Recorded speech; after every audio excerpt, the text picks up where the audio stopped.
ఇప్పుడు నేను మమ్మల్ని గౌరవిస్తే మేము రోజా గారు అంటాం, మమ్మల్ని గౌరవించినప్పుడు నేను రోజా అంటాను.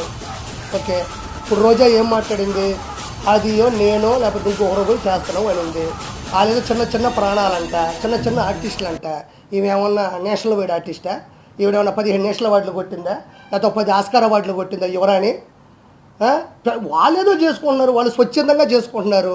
వాళ్ళ ఇష్టం, అది పవన్ కళ్యాణ్ గారి మీద ఇష్టం ఉంది, లేకపోతే టీడీపీ మీద ఇష్టం ఉంది, లేకపోతే మీరు చేసే అవినీతి మీద వ్యతిరేకత ఉంది. నువ్వేమన్నా నేషనల్ అవార్డు ఆర్టిస్టువా? నువ్వు 20 సినిమాలు ఏమన్నా ఆస్కార్ అవార్డులు కొట్టినావా? రెండోది, చిన్న చిన్న ఆర్టిస్టులు అంటున్నావే, నీకు దమ్ము ఉంటే గెటప్ సీన్ చేసే క్యారెక్టర్ నీ జీవితంలో ఒకటైనా చేయగలిగావా? ఇస్తే నువ్వు చేయగలవా? సుధీర్ ఉన్నాడు, కష్టపడ్డాడు, మ్యాజిక్ చేశాడు, వాడు చరిష్మాతో సినిమా హీరో అయినాడు, ఈరోజు అత్యద్భుతం, నీకన్నా 10 రెట్లు ఫాలోయింగ్ ఉంది, వాడితో నువ్వు పోటీ పడగలవా? ఇప్పుడు ఆది ఉన్నాడు, వాడు వచ్చిన తర్వాత జబర్దస్త్ చరిత్రనే మార్చినాడు. నువ్వన్నా కూకొని 3 పంచులకి జడ్జిమెంట్ ఇవ్వాలా? వాడు ఆది పాపం గంట సేపు ఏకదాటిగా నవ్వించాడు, ఒక ట్రెండ్ సెట్లో ఉన్నాడు.